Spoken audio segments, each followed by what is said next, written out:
Hello and welcome to NCBA's Cattlemen to Cattlemen. I'm Kevin Ochsner. Thanks for joining us. Farming and ranching isn't just a way of life.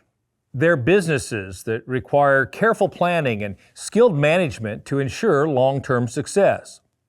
Beyond the day-to-day work, cattle producers must also think about the future, from managing finances and navigating taxes to positioning their operation for profitability for the next generation. I'm here with a knowledgeable group of people who can shed some light on this important topic. First, we have Mark Eisele, a rancher from Wyoming who also served as 2024 president of the National Cattlemen's Beef Association. Next is Kent Bacus, executive director of government affairs for NCBA. And our final panelist is Jeff Magee. He's a cattle producer from Mississippi who also served as the 2024 chair of NCBA's Tax and Credit Committee. Gentlemen, thanks so much for joining us on this show today to talk about a very, very important topic. I want to begin just conceptually for a minute, and the fact of the matter is there is a lot that goes into running a profitable cattle business, but beyond annual operating profits, what does it look like to treat cattle ranching and farming as a business? Mark? Well, you have to make sure you separate the lifestyle from the business. It is still a business. If you want to enjoy the lifestyle, you have to take care of the business. So that means planning, means preparation, and bring your partners, family, or employees into the operation so everybody's up to speed. That's great. Jeff, what would you add? From a cow-calf perspective, they can't all be your pets. You have to treat the animals as a piece of equipment, which is what they are on paper. And so you have to keep records on the piece of equipment. Equipment breaks down. When it breaks down, you have two options. You either fix it or you get rid of it. That's right. That's a great point. I've had people tell me before not to name a cow for that reason. It's a number, not a name. You don't see hog producers naming their pigs, right? Kent, what would you add? Well, I would just say that, when it comes to the business aspect of it, it's just like everything else. It's about the relationships and making sure you have a tax preparer that you trust, just like you would your attorney, and also just making sure on the finance side that you've got good relationships with all of your lenders. It's important that you have those records and that you're able to have a good assessment of the value of your business, your strengths, your weaknesses, and where you may need some help. Jeff, let's come back to you. You prompted a question relative to just objectivity, right? And our business is filled with lots of tradition and lots of emotion, quite honestly. How do we separate that from the business aspects of our business? Well, like I said, you have to get away from the pet mentality, okay? These animals that's your business. You're trying to produce income. They have to work. They have to, from the cow-calf, they have to calve every year. Will they rebreed every year? Will they raise a good calf or a bad calf? So you have to keep records to keep up with that. Mark, you come from Western ranching heritage. How do you balance the tradition and emotion with the financial and business aspects of your operation? The reality is you can't make decisions if you don't have the numbers. If you don't have the knowledge in front of you, you can't make good informed decisions. So we try to keep good records on our cattle.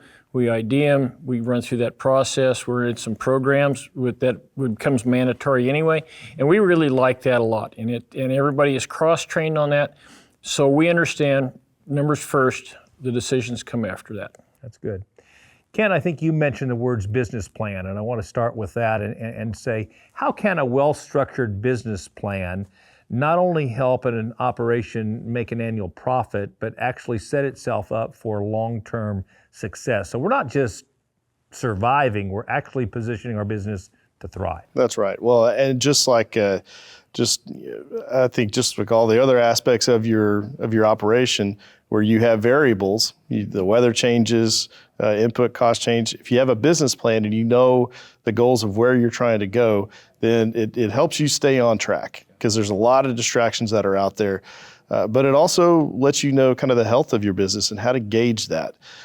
These are multi-year plans, these are annual reviews, but it's also just regular checks with the folks that help run your business to make sure that everybody's on the same page, you're all going in the same direction, and everybody has access to the information they need to make the best choices. Mark, what does business planning look like for your operation? It's a great question.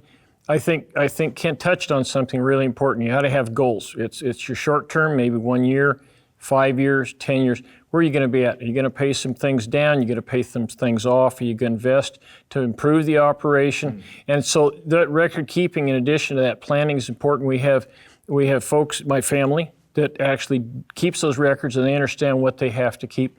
We work closely with our tax professional, our estate planner, those kind of things. It's kind of all rolled into one. They're separate entities, but they ultimately work together. I'm guessing, Jeff, your history as a CPA, you've seen lots of very good and some not so good business plans. What would you add? As a numbers man, if you formulate a business plan on paper and it won't work on paper, it's not going to work in the pasture. If you formulate a business plan that you can make it work on paper, you work that plan, you follow up on it. There's an old saying, plan your work, work your plan.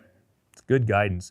And you've all mentioned to some level, I think, Mark, you just shared it a moment ago, the importance of data and making data-driven decisions. And in order to make data-driven decisions, you first have to capture data. So give us your thoughts on data-driven decision making. Well, we do it for a lot of the day-to-day stuff. You know, what kind of materials and supplies are we using? What are they costing us?